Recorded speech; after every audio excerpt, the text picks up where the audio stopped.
उस लेडी ने डरते हुए कहा। वो मैम किचन में। उसकी बात पूरी होने से पहले ही दोनों भाई भागते हुए किचन में गए, जहाँ सोनू खाने का सामान ट्रॉली में रख रही थी। प्रिंसेस, छोड़ो छोड़ो ये सब। तुम्हें ये करने की कोई ज़रूरत नहीं है ना बच्चा। अगर तुम्हें चोट लग जाती तो। वंश ने अपने गुस्से को छोड़कर बहुत शांति और प्यार से कहा।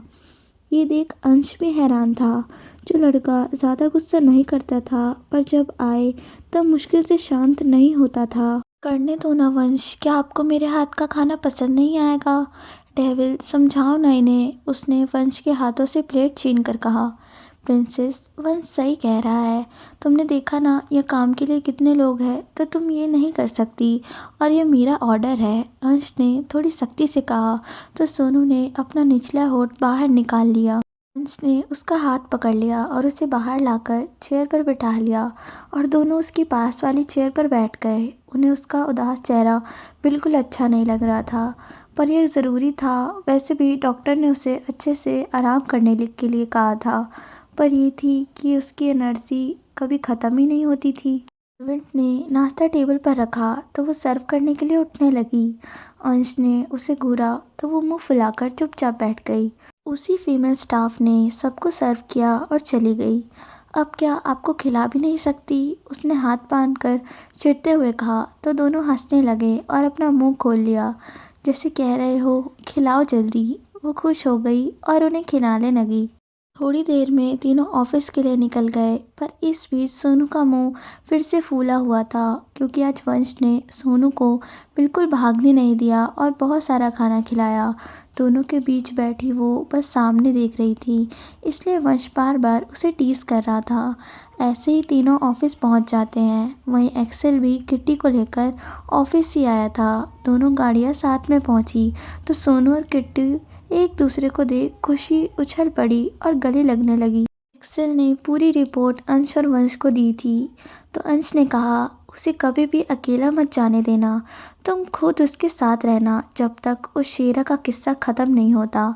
सब ऑफिस के अंदर चले गए, जहाँ किट्टी एक्सेल से छोटा मोटा काम सीख रही थी और वहीं सोनू सुबह के गुस्से की वजह से दोनों के सामने चक्कर काट रही थी, जो काम में थोड़े बिजी थे और उसे कुछ भी करने नहीं दे रहे थे, पर उनका ध्यान बस उस पर ही बराबर बना हुआ था। वंश उठा और उसे गोद में उठाकर टेबल पर बिठा दिया।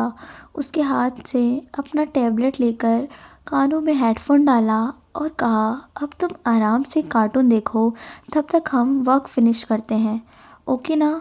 सुन ने 2-3 बार हाँ में सर हिलाया और वीडियो देखने में बिजी हो गई। वंश भी अंश के पास बैठ गया और दोनों ने फिर से अपना काम शुरू किया। कुछ देर बाद लिली हाथ में कुछ फाइल्स लेकर अंदर आई। वैसे तो वो हमेशा वंश से उखड़ी रहती थी, क्योंकि वो वंश को कभी अकेला नहीं छोड़ता था और उसे कोई मौका नहीं मिल पाता था उसके करीब जाने का। पर आज उसकी हवाइयाँ उड़ी हुई थी। एक लड़की को उनके सामने उनके टेबल पर इतने आराम से बैठा देखकर उसे तो ये भी ध्यान नहीं रहा कि वो किस लिए आई है यहाँ। वो ईर्ष्या से सोनू को देख रही थी। वंश उसका चेहरा देख मज़े ले रहा था। क्या हुआ, बहुत सुंदर और क्यूट है ना? चलो अब इतना घूर कर नज़र भी मत लगाओ उसे, इस जहान एम्पायर की इकलौती क्वीन है ये, वंश ने कहा। तो लिली के सारे सपने टूटते हुए उसे महसूस हुए, जैसे किसी ने भारी सा पत्थर उसके दिल पर मार दिया है। मिस लिली फाइल्स, अंश की भारी आवाज़ उसके कानों में पड़ती है। वो होश में आई और फाइल टेबल पर रख दिया, पर वो अब भी सोनू को ही देख रही थी। सोनू ने टैब साइड रख हेडफोन निकाल दिए और लिली को देखने लगी। बच्चा, हमें ज़रूरी मीटिंग में जाना है, तो तुम कृतिका के साथ लंच कर लेना, हम लोग भी वहीं कर लेंगे। अंश के मुंह से ये सब सुनकर लिली को सदमा लगा था। आप अब तक यहीं हैं मिस लिली, शायद अब आपको इस जॉब की ज़रूरत नहीं रही, अंश ने सोनू को घूरते हुए लिली को देख कहा। तो वो हड़बड़ा गई। सॉरी सर, मैं मीटिंग के लिए सब अरेंज कर देती हूँ, कहकर वो चली आई। वंश जोर से हंसने लगा। अंश और सोनू नासमझी से उसे देख रहे थे। एक्सेल के केबिन में किटी उसी के पास बैठकर फाइल्स अरेंज कर रही थी। कुकू वो रेड वाली फाइल पहले अरेंज करो, आज वही चाहिए मीटिंग के लिए। एक्सेल ने अपना काम शुरू करते हुए कहा। कृतिका, उसने अपना नाम दोहराया। हाँ वही कुकू। नहीं नहीं कृतिका, उसने ज़ोर देकर कहा। यार क्या फ़र्क पड़ता है कृतिका हो या कुकू, वैसे तुम्हारा नाम बहुत बड़ा और मुश्किल है। कुकू ज़्यादा आसान है तो मैं यही बुलाऊंगा, उसने कहा और कृतिका ने मुंह बना लिया। आपका नाम भी तो बहुत बड़ा और मुश्किल है, क्या मैंने आपको कोई और नाम दिया? तो आप भी मेरा नाम ना बिगाड़िए। ओ मेरा नाम हार्ड है तो तुम मुझे मेरे निकनेम से बुलाओ, मुझे अच्छा लगेगा और तुम्हें आसान भी लगेगा। एक्सेल ने उसकी आंखों में देख सरगोशी से कहा। और क्या है आपका निकनेम? हबी, उसने साफ झूठ बोल दिया। अजीब है, किसने रखा? किटी ने पूछा। अरे यार तुम आम खाओ, पेड़ मत गिनो। वो क्या है ना, मैं हमेशा दुबई में रहा हूँ तो वहाँ ऐसे ही निकनेम रखे जाते हैं। उसने चेहरा घुमाकर आंखें मींच ली। हाँ होता होगा, मेरा भी नाम किटी है तो इसका मतलब मैं बिल्ली थोड़ी ना हूँ। वैसे ही हबी कहने से आप पति थोड़ी बन जाएंगे। ठीक है मैं यही कहूँगी, उसने मासूमी से कहा। हाँ मेरे बिल्ली के बच्चे, एक दिन पति भी बन जाऊंगा। अपने शब्द उसके दिल में ही रह गए। किटी भी अपने काम में बिजी हो गई। 1 घंटे बाद अंश और वंश के साथ एक्सेल और शेन भी जा रहे थे। दोनों लड़कियों की सेफ्टी के लिए डेविड यही रहने वाला था। हबी आपकी फाइल रह गई, किटी ने आवाज़ देकर कहा। तो चारों मुड़कर उसे देखने लगे। किटी ने फाइल उसके हाथों में दी और सोनू की तरफ चली गई। वंश ने आंखें छोटी कर कर कहा। ये सब क्या था एक्सेल? वो मैंने उसे बताया कि मेरा निकनेम हबी है, इसलिए वो मुझे इसी नाम से बुला रही है। एक्सेल ने दांत चमकाकर कहा। ओ ये आइडिया मुझे क्यों नहीं आया, मैं भी प्रिंसेस को यही बोलूँगा अब। वंश ने उसके कंधे पर हाथ रख कर कहा, जैसे उसने कोई जंग जीत ली हो। अंश और शेन ने अपनी गर्दन हिला दी। चलो अब अपनी डिस्कशन बाद में पूरा करना, अंश ने आगे बढ़कर कहा। तो सब उसके पीछे भागते हुए जाने लगे। वहीं सोनू और किटी लंच करते हुए बातें कर रही थी और सोनू उसे कल जो भी हुआ वो सब बता रही थी। सब सुनने के बाद किटी ने खुश होकर कहा, ये तो अच्छा हुआ, मैं हमेशा से चाहती थी तुझे कोई प्रोटेक्ट करने वाला हो और देखो भगवान ने मेरी सुन ली। अब तुम्हारे पास 2 लोग हैं और वो भी इतने स्ट्रॉन्ग और पावरफुल जो तुम्हें सबसे प्रोटेक्ट करेंगे। पर मैं कंफ्यूज हूँ, मुझे क्या करना चाहिए कुछ समझ नहीं आ रहा। सोनू ने अपने दिल की बात कह दी। जहाँ तक मुझे समझ आया है वो दोनों तुमसे प्यार करते हैं, तो अब तुम्हें सोचना है तुम किससे प्यार करती हो। किटी ने गाल पर हाथ रखकर सोचते हुए कहा। और ये कैसे पता चलेगा? वैसे ही जैसे टीवी में दिखाते हैं, अपनी आंखें बंद करो और जिसका चेहरा तुम्हें दिखे वही तुम्हारा प्यार होगा।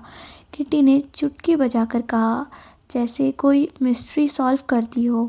सोनू ने अपनी आंखें बंद की तो 2 ब्लैक सूट में खड़े लड़के उसकी तरफ पीठ किए खड़े थे। उसने उनकी तरफ कदम बढ़ाया तो वो धीरे धीरे पीछे घूमे। हाथों में बुक लिए अंश और वंश मुस्कुराते हुए उसे अपनी तरफ आने का इशारा कर रहे थे। सोनू ने आंखें खोली तो किटी उत्सुकता से, कौन है वो, मुझे वो दोनों ही दिखाई दिए। सोनू ने छोटू से चेहरा कर कहा, तो इसका मतलब हाँ तुम्हें दोनों पसंद है? किटी ने बहुत सोचकर अपने दिमाग पर जोर देकर कहा। मुझे दोनों अच्छे लगते हैं और वो मेरा बहुत ख्याल रखते हैं, मैं दोनों में से किसी से भी दूर नहीं रहना चाहती। हाँ तो फिर सोचना क्या है? उन्हें बता दो तुम दोनों से प्यार करती हो, किटी ने अपने एक हाथ से दूसरे पर ताली मारकर पटाख से कहा। ठीक है मैं बता दूंगी, उसने अपनी मुट्ठी को बनाकर जोश में कहा। पर अभी नहीं, मुझे डर लगता है डेविल से, उसने फिर से कहा। ओफो क्या करे इस लड़की का, कुछ समझती ही नहीं। तुम्हें डर की वजह से वो लिली मिली, तुम्हारे डेविल को ले जाएगी, फिर देखना उनको साथ और डरती रहना। वंश को भी कोई ले जाएगा, वो तो कितने क्यूट दिखते हैं, पूरे ऑफिस की लड़कियां कैसे देखती हैं उन्हें। नहीं मैं ऐसा नहीं होने दूंगी। उठ फिर हिम्मत जुटा और कह डाल, किटी ने कहा तो सोनू ने उदास चेहरे से हामी भरी। अंश और वंश के रूप में उसे एक परिवार मिला था जिसे उसकी कब से चाहत थी, इसलिए किसी एक को चुनना उससे दूर जाने के बराबर लग रहा था उसे। एक वंश था जो उसे खुश रखने और हंसाने के लिए किसी भी हद तक जाने को तैयार था, और अंश जिसके प्यार में माँ बाप का साया नज़र आता था, जो सख्ती के साथ प्यार करता था। शाम 4 बजे तक सब लोग मीटिंग से लौट आते हैं। वंश और अंश कैबिन में आए तो उन्हें सोफे पर बेढंग तरीके से सोनू दिखी, जिसका एक पैर सोफे पर दूसरा नीचे लटक रहा था। वैसे ही एक हाथ सर के ऊपर और दूसरा नीचे लटका हुआ था, फिर भी क्यूटनेस कम होने का नाम नहीं ले रही थी। दोनों के चेहरे पर आई थकान उसे देखकर ही दूर हो गई और एक मुस्कुराहट ने उसकी जगह ले ली। वंश उसके पास जाकर उसका पैर सोफे पर रखता और हाथ सीधे करने जाता है तो उसकी नींद खुल जाती है। सॉरी प्रिंसेस, तुम्हें उठाना नहीं चाहता था, तुम फिर से सो जाओ, वंश ने उसके पास जगह बनाकर बैठते हुए कहा। सोनू ने उठकर उसके पेट पर अपनी बाहें लपेट ली। मुझे छोड़कर क्यों चले गए थे, उसने धीरे से कहा। वंश भी उसके पीछे बैठा और दोनों को अपनी बाहों में समेट लिया। हमारी प्रिंसेस बोर हो गई, उसने सोनू के बालों में किस करके पूछा। बहुत ज़्यादा। फिर उठो जल्दी और फ्रेश हो जाओ, हम मूवी देखने चलते हैं, अंश ने कहा तो वंश को जैसे ही सुनकर सदमा ही लगने वाला था। इससे उल्टा सोनू खुशी से उछल पड़ी और अंश को जकड़कर 10-12 किस्सियाँ कर दी। मैं रेडी होकर आई कहकर वो रूम के वॉशरूम में भागी। ये सच में अंश चौहान दी डेविल जिससे पूरी दुनिया डरती है। एक नज़र किसी की जान लेने के लिए काफ़ी है वो। आज एक लड़की को खुद मूवी दिखाने का बोल रहा है। वंश अब भी सदमे से बाहर नहीं आया था। शट अप, अंश ने कोल्ड लुक में वापस आकर उठते हुए कहा तो वंश हंसने लगा। कुछ देर बाद 8 गाड़ियां शहर के सबसे बड़े थिएटर के सामने जाकर रुकी, जिसमें से सब बाहर उतरे। गार्ड्स ने उन्हें ऐसे तरीके से कवर किया था कि किसी को पता चलना मुश्किल था यहाँ कौन आया है। यहाँ पर इतनी शांति क्यों है, कोई भी नज़र नहीं आ रहा। लगता है आज थिएटर बंद है, किटी ने सोनू के साथ चलते हुए कहा। ऐसा कुछ नहीं है, दोनों बॉस की सिक्योरिटी के लिए जगह खाली कराई गई है, एक्सेल ने कहा तो दोनों लड़कियों होठों को खोल कर ओ करने लगी।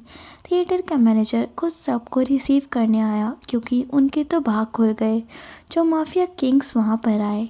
अंदर जाकर अंश, वंश और सोनू सोफे वाली सीट पर बैठे, वहीं किट्टी और एक्सेल एक कोने में साथ में बैठे और दूसरी तरफ शेन और डेविड साथ बैठे। वंश और सोनू के बैठते ही अंश ने अपना कोट उतारकर साइड में रखा और टाई ढीली कर कानों में हेडफोन डालकर सोनू की गोद में सर रख दिया और अपनी बाहें उसकी कमर पर लपेट ली। सोनू आंखें बड़े कर हैरानी से उसे देखने लगी तो वंश ने कहा, ये ऐसा ही है, उसे मूवीज़ देखना पसंद नहीं और कभी मेरे साथ बैठ भी जाए तो ऐसे ही सो जाता है। तुम टेंशन मत लो, मूवी एंजॉय करो। अगर इन्हें देखना ही पसंद नहीं है तो हमें कैसे लेकर आए। वो अब भी हैरान थी की वजह से हमारी क्वीन, तुम वो पहली लड़की हो जिसे वो मूवी डेट पर लाया है। वंश की बात सुनकर ना जाने क्यों सोनू बहुत ज़्यादा खुश हुई और साथ ही हल्के हल्के से अंश के बालों में हाथ घुमाने लगी, जिससे खुश होकर उसने अपनी पकड़ और मजबूत कर सो गया। वहीं दूसरी ओर शेन भी डेविड के कंधे पर सर रखकर सो चुका था, जिसकी वजह से डेविड हंसे बिना ना रह सका। शायद शेन और हंस वहां पर मौजूद सबसे बोरिंग इंसान थे जिन्हें मूवी से ज़्यादा सोने में दिलचस्पी है।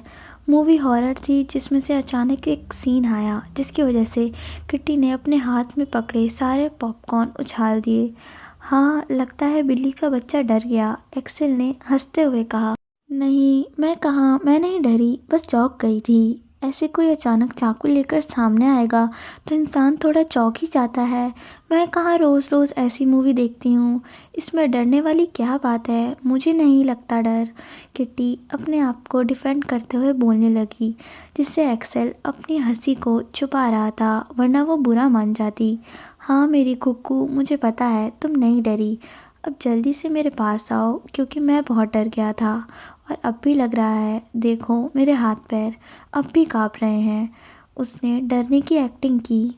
हाँ हाँ आओ ना, मैं हूँ तो, डर कैसा, उसने अपने आप को स्ट्रॉन्ग दिखाया और उसकी बाहों में छुपकर लंबी सांस लेकर शांत हो गई। एक्सेल खुद को मुस्कुराने से रोक ना पाया और अपनी बाहें मजबूती से उस पर जकड़ ली।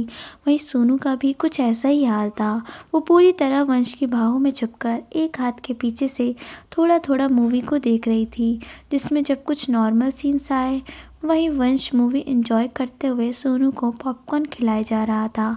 साथ ही उसकी हरकतों पर उसे भी हंसी आ रही थी। अचानक ही मूवी में बहुत रोमांटिक सीन आया जिसमें कपल एक दूसरे को पैशनेट किस कर रहे थे। ये देख वंश का गला सूखने लगा। वहीं सोनू ने जब ये सीन देखा तो झट से अपने हाथों से वंश की आंखें ढक दी। Princess what are you doing? उसने सोनू का हाथ नीचे कर कर कहा। बच्चों को ऐसी चीज़ नहीं देखनी चाहिए। सोनू के गाल शर्म से लाल हो चुके थे। अच्छा तो तुम्हें अपनी आंखें कवर करनी चाहिए ना, ना कि मेरी। वैसे वहाँ कुछ गलत तो नहीं चल रहा। जो वो कर रहे हैं वो हम भी तो करते हैं। वंश ने छेड़ा तो सोनू पानी पानी हो गई। उसे लग रहा था अपने आप को कहीं जाकर छुपा ले। वंश ने उसका चेहरा ऊपर उठाकर देखा तो उसके टमाटर बने चीक्स उसे इनवाइट करने लगे। उसने आगे बढ़कर सोनू के गाल को अपने होठों में लेकर सक करने लगा। सोनू की आंखें बंद हो गई और वो उसे फील करने लगी। अंश और वंश की छुअन या उनका उसके करीब आना उसे कभी गलत नहीं लगा। वो अपने आप को पूरी तरह उन्हें सौंप देती थी। वहीं वंश के होठ अब हरकत पर उतर आए थे। उसके गालों से होते हुए उसके होठ अपनी गिरफ्त में ले लिए। वो शिद्दत से उसे झूम रहा था। होठों से लेकर अब वो धीरे धीरे उसकी गर्दन पर उतर आया था। उसकी शर्ट को कंधे से नीचे कर उसने गर्दन से लेकर कंधे तक अपने होठ फिराने शुरू कर दिए, जिसमें मदहोश होकर सोनू सिसकियों के साथ लंबी लंबी सांसें ले रही थी। वंश का एक हाथ उसकी गर्दन के पीछे था और दूसरा कंधे से सरकते हुए उसके सीने पर जा रुका। तो सोनू ने झट से आंखें खोलकर उसके हाथ के ऊपर हाथ रख दिए। वंश ने बिना रुके उसके सीने पर धीरे धीरे फिराना शुरू कर दिया। फिर भी दर्द की वजह से सोनू ने अपना मुंह खोल लिया, जिसका फ़ायदा उठाकर वंश ने अपनी जीभ उसके मुंह में डाल दी और उसकी जीभ को सक करते हुए उसके साथ खेलने लगा। साथ ही उसके हाथ बिना रुके सोनू के सीने पर चलकर उसे सहला रहे थे। काफ़ी देर की डीप किस के बाद जब उसकी सांसें उखड़ने लगी तो वंश रुक जाता है और उसके सर से सर जोड़कर लंबी सांस भरता है। और नहीं प्लीज़, सोनू ने इतना ही कहा तो वंश ने प्यार से उसका माथा चूमा, उसके कपड़े और बाल ठीक करके उसे बाहों में भर लिया। वहीं सोनू शर्म की वजह से कुछ भी देख नहीं रही थी, बस आंखें बंद करके उसके कंधे पर सर रखे हुए थी। मूवी ख़त्म होने के बाद सोनू ने अंश को उठाया तो इस वक्त काफ़ी हैंडसम लग रहा था। डेविड ने भी शेन को जगाया और यहाँ किट्टी मैडम तो उठाने के बाद भी नहीं उठी, इसलिए एक्सेल को उसे गोद में ही उठाना पड़ा। सोनू दोनों का हाथ पकड़कर बाहर आई और वहाँ से वो घर के लिए निकल गए। एक्सेल भी किट्टी को छोड़ने चला गया। हमेशा पंच पकवान खाने वाले लोग आज रूखा सूखा खाकर रात गुजारने पर मजबूर हो चुके थे। तभी अचानक ही बिजली कट जाने की वजह से शीतल चिल्ला उठी, मम्मा व्हाट इज़ दिस? कितने दिन हमें ये सब झेलना होगा? सुबह भी पानी चला गया और हमें उन गंवार लोगों के बीच जाकर पानी लाना पड़ा जिन्हें बात करने तक की तमीज़ नहीं थी। और अब ये बिजली। तब तक उसकी मम्मी कैंडल जलाकर लेकर आई। जितना हमने उस करमजली को परेशान किया उसका बदला ले रहे हैं उसके आशिक। हमारी ज़िंदगी जहन्नुम बनने वाली है। उनके बारे में सुना नहीं है क्या? अपने दुश्मनों को टॉर्चर कर कर के मारते हैं। कल से सबको कुछ ना कुछ काम करना होगा, वरना खाने को भी कुछ नहीं मिलेगा। उन लोगों ने एक फूटी कौड़ी भी लेने नहीं दी है हमें। ऊपर से वो बुढ़े ने सारी प्रॉपर्टी उस मनुष्य के नाम करवा कर मर गया। कावेरी ने कहा, जहाँ से निकले थे किस्मत ने दोबारा वहीं लाकर पटका है। ये सब झेलने की आदत डाल लो अब। पता नहीं मेरे बच्चे को कहाँ भेज दिया है इन्होंने। किशोर ने भी कहा, कम से कम वो तो आराम से रह पाएगा। मम्मी ने बहुत धीमे से कहा, हमें जिल्लत की ज़िंदगी देकर वहाँ महारानी के जैसे रह रही है ना, छोड़ूंगी नहीं उसे। कल उसे पता चलेगा शीतल शर्मा क्या चीज़ है। उसने नफ़रत से अपने मन में कहा। देखने लगते हैं जहाँ से सोनू एक हाथ में तकिया और दूसरे हाथ में ब्लैंकेट को घसीटते हुए ला रही थी। उसकी छोटी सी हाइट पर वो बड़ा सा ब्लैंकेट भारी लग रहा था। साथ वो इतनी क्यूट लग रही थी कि दोनों अपना काम छोड़कर मुस्कुराते हुए उसे देखने लगते हैं। उसकी आंखों में अब भी नींद नहीं थी और बाल बिखरे हुए थे। वंश ने फ़ोन साइड रख अपनी बाहें फैला दी तो उसने तकिया और ब्लैंकेट वहीं छोड़कर उसके ऊपर जाकर लेट गई। वंश ने उसे दोनों के बीच लेटाया और अपने ब्लैंकेट से कवर कर दिया। सोनू अपनी आंखें बंद कर वंश की बाह पर सर रखे गहरी नींद में चली गई। उसे डिस्टर्ब ना हो इसलिए अंश ने भी अपना काम बंद कर दिया और लाइट ऑफ कर उससे चिपक कर सो गया। ये शुरुआत थी जब तीनों को एक दूसरे के बिना नींद नहीं आने वाली थी। दुबई में आधी रात हो चुकी थी पर उसकी आंखों से नींद गायब थी। एक हाथ में शराब का गिलास, दूसरे में सिगरेट जिसे वो बारी बारी पी रहा था। आंखों में गुस्सा और कुछ पानी भी जमा था। उम्र 24-25 के आसपास, गोरा रंग, काली आंखें, सलीके से सेट किए बाल, 6 फीट की हाइट और अच्छी खासी बॉडी। ब्लैक शर्ट जिसके ऊपर के 3 बटन खुले हुए थे और स्लीव भी फोल्ड थी। बॉस, कियारा और शैन का पता चल गया है, एक आदमी ने उसके पीछे खड़े होते हुए कहा। उस लड़के ने अपना हाथ आगे किया तो उस आदमी ने एक टैब उसके हाथ में रखा जिस पर कुछ तस्वीरें थी। जिससे पहले ही एक सुंदर सी लड़की थी जिसके बाल कंधे तक आ रहे थे और आंखों पर काला चश्मा। वो किसी मॉल में खड़ी थी। स्वाइप करते ही उसी लड़की की कुछ और तस्वीर थी। उसके बाद शैन की आज की तस्वीर थी जब वो सबके साथ थिएटर जा रहा था। दूसरे में वो डेविड के साथ था। उस लड़के ने बिना अपने भाव बदले टैब को अपनी सामने रखी टेबल पर फेंक दिया और दर्द आवाज़ में कहा, 4 साल लगे तुम्हें उनका पता लगाने में। इतने दिन में वो माफिया किंग्स के साथ रह रहे थे, वहीं पर ट्रेनिंग लेकर अब वो उनके खास कार्ड्स में शामिल है। कियारा इस वक्त उनके पर्सनल मेंशन में है और शेन उनके साथ इंडिया में। वो आदमी बोलकर चुप हो गया। सुना है माफिया मीटिंग इस बार मुंबई में होने वाली है। इस बार जैक, वो लड़का खुद भी उसमें जाएगा। खबर भिजवाकर जाने की तैयारी करो। Okay boss. उसके पीछे खड़ा आदमी सर झुकाकर कमरे से बाहर निकल जाता है और जैक की नज़र अब भी टैब पर चली तस्वीर पर थी। सुबह अलार्म से अंश की नींद खुली तो उसने झट से वो बंद कर अपने बालों में हाथ फिराया। सोनू को अपने पास ना देख उसने अपना ब्लैंकेट नीचे सरकाया तो उसका छोटा सा पैर अंश के सीने पर था और सर दोनों के पैर के साइड। अंश ये देख खुद को मुस्कुराने से रोक ना पाया और उसके पैर को चूम लिया। गुदगुदी होने के कारण वो अपने पैर और उंगलियों को हिलाने लगी। अंश ने अपनी शरारत शुरू कर दी और अपने फिंगर को उसके पैर पर फिराना शुरू कर दिया। वो नींद में ही कुनकुनाने लगी और अपनी आंखें मलकर उठ बैठी। सामने ही अंश का मुस्कुराता चेहरा देख उसके फेस पर भी स्माइल आ गई और उसकी तरफ उछलकर उसके गोद में जा बैठी। Good morning devil. Good morning little princess. 7 बज गए हैं और आज तुम्हें कॉलेज भी जाना है ना। रेडी हो जाओ, उसने सोनू के बाल संवारते हुए कहा। मैं जानती हूँ, कहकर वो अपने कमरे में चली गई। साथ ही जाते वक्त 10 जगह टकरा गई जिस कारण अंश खुद उसे उसके रूम की बाथरूम तक छोड़कर आया। अंश वंश को उठाकर खुद भी तैयार होने चला गया। कुछ ही देर में अंश रेडी होकर आया जो इस वक्त ब्लैक फॉर्मल शर्ट और ब्लैक ट्राउज़र में था। शर्ट के बटन बंद करते हुए वो सोनू के रूम की तरफ बढ़ गया जिसके हाथ में इस वक्त सोनू के लिए यूनिफॉर्म थी। उसके जाने के बाद वंश तैयार होने चला गया। ऐसे ही अंश सोनू के रूम में एंटर हुआ उसकी चीख कानों में पड़ी। वो बिना कुछ सोचे बाथरूम का दरवाज़ा खोलकर अंदर चला गया जहां सोनू सफ़ेद टॉवल में लिपटी नीचे गिरी हुई थी। प्रिंसेस, तुम ठीक तो हो? चलो बाहर, कहकर वो उसे उठाने लगा।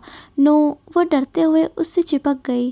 क्या हुआ बच्चा, डर क्यों रही हो? छिपकली, उसने डरते हुए कहा। अंश की आंखें ये सुनकर छोटी हो गई। कहाँ है छिपकली? दरवाजे के पीछे, सोनू ने कहा तो अंश दरवाज़ा बंद कर देखा। उसके पीछे सच में छिपकली थी। डरो मत बच्चा, मैं हूँ ना यहाँ। चलो बाहर।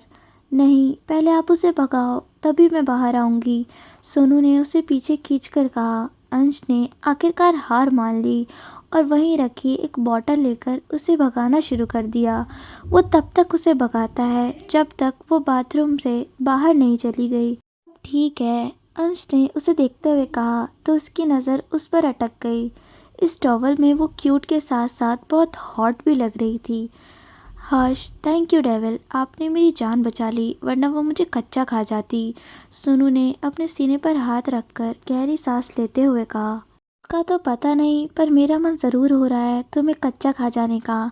सोनू ने उसकी बात सुनकर हैरानी से अंश को देखा, जो इंटेंस नज़रों से उसे ही देख रहा था। उसकी नज़र का पीछा कर उसने अपने आप को देखा, तब जाकर उसे एहसास हुआ कि वो सिर्फ टॉवल में ही उसके सामने खड़ी है। उसने झट से अपने हाथों को क्रॉस कर अपने कंधों को ढकने की कोशिश की। अंश ने आगे बढ़कर उसके हाथों में भर लिया और गाल को चूमते हुए कहा, मैं हमसे शर्माने की ज़रूरत नहीं है प्रिंसेस। सोनू की नज़रें नीचे हो गई। प्रिंसेस लुक एट मी, क्या तुम्हें हम पर भरोसा नहीं है? अंश ने कहा तो सोनू ने फ़ौरन उसकी आंखों में देखकर उसके हाथों पर अपने हाथ रखते हुए कहा, मुझे आप दोनों पर सबसे ज़्यादा भरोसा है। अंश ने उसका दूसरा गाल भी चूम लिया तो सोनू की आंखें बंद हो गई और गाल शर्म से लाल। अंश ने आगे बढ़कर उसे कमर से पकड़कर ऊपर उठाया और बेसिन की स्लैब पर बिठा दिया और उसे देखने लगा, जो अपनी बड़ी बड़ी आंखों से उसे ही देख रही थी। लंबे गीले बाल जो गर्दन पर चिपक गए थे, भीगी हुई सी पलकें जो उसकी खूबसूरती को और निखार रही थी। अंश ने उसके बालों को कंधे से पीछे कर कहा, अपने होठ रख धीरे धीरे सक करना शुरू कर दिया। सोनू के हाथ अपने आप उसके कंधे पर चले गए और लंबी सांसें भरते हुए उसने अंश की शर्ट को अपने मुट्ठियों में भींच लिया। उसका चेहरा, होठ, गर्दन, कंधे पर वो शिद्दत से चूम रहा था। अचानक ही उसके हाथ टॉवेल पर जाकर उसे निकालने लगे। सोनू ने कुछ नहीं कहा, ना ही रोका, पर शर्म की वजह से अपनी आंखें कस कर बंद कर ली। बिना कपड़ों की वो उसके सामने बैठी थी। अंश ने उसके शर्म से लाल चेहरे को देखा तो उसे अपनी बाहों में भर लिया। साथ ही उसके हाथ लगातार सोनू की पीठ पर चल रहे थे। कुछ ही पल में वो थोड़ी कंफर्टेबल हुई तो अंश फिर से उसके कंधे पर चूमना शुरू कर दिया। साथ ही वो अपने दांत भी लगा रहा था, जिसकी वजह से सोनू सिसकियां ले रही थी। अंश के हाथों ने उसके सीने पर चलना शुरू कर दिया। सोनू का एक हाथ अंश के बालों में जाकर उस पर अपनी पकड़ कसने लगा। साथ ही दूसरे हाथ के नाखून उसके कंधे पर धंस रहे थे। अंश को ना जाने क्या ज़रूरत सूझी, उसने अपने हाथ गहराई से गड़ा दिए। सोनू की चीख निकल गई तो अंश रुक गया और उसके चेहरे को थामकर माथे पर अपने होठ रख उसे अपनी बाहों में भर लिया। ओ लिटिल प्रिंसेस, तुम कितनी नाजुक हो। आज तक ना जाने कितनी ही लड़कियों ने खुद को ऑफर किया होगा, पर मेरा दिल भी इस कांच की गुड़िया पर ही जाकर अटकना था। अंश ने सोनू के बालों को सहलाते हुए अपने आप से कहा। साथ ही एक ग्लो उसके फेस पर नज़र आ रहा था। उसने सोनू को खुद से अलग कर उसकी यूनिफॉर्म उसे पहना दी। दोनों रूम में वापस आए तभी वंश भी अंदर आ गया और सोनू को यूनिफॉर्म में देख, वाह princess, you are looking so gorgeous. Sonu के फेस पर बड़ी वाली मुस्कान आ गई। सफ़ेद shirt, black knee length skirt पर वो छोटी सी बच्ची बहुत क्यूट लग रही थी। अंश ने टाई वंश को पकड़ा दी और खुद हेयर ड्रायर लेकर उसके बाल सुखाने लगा। तब तक वंश ने टाई बांधकर उसे शू पहना दिए। अंश ने उसके बालों की ढीली सी पोनी बना दी। सोनू बस उन्हें खुद को रेडी कराते हुए खुशी से देख रही थी, जैसे कोई मॉम डैड अपनी बेटी को तैयार कर रहे हों। पूरी तरह रेडी होने के बाद वो खुद को आईने में देखती है और लिप बाम उठाकर लगा लेती है तो वंश कहता है, मुझे भी लगाना है। सोनू ने खुशी से आगे बढ़ा दिया तो वंश ने आकर उसके होठों पर अपने होठ रख दिए। अपने होठों पर जीभ फेंक कर उसने कहा, स्ट्रॉबेरी फ्लेवर नाइस। सोनू बस मुंह खोले उसे देख रही थी। अंश ने हंसते हुए उसका बैग उठा लिया और हाथ पकड़कर दोनों से चलने के लिए कहा। आगे की कहानी सुनने के लिए चैनल को सब्सक्राइब करें और वीडियो को लाइक और कमेंट ज़रूर करें।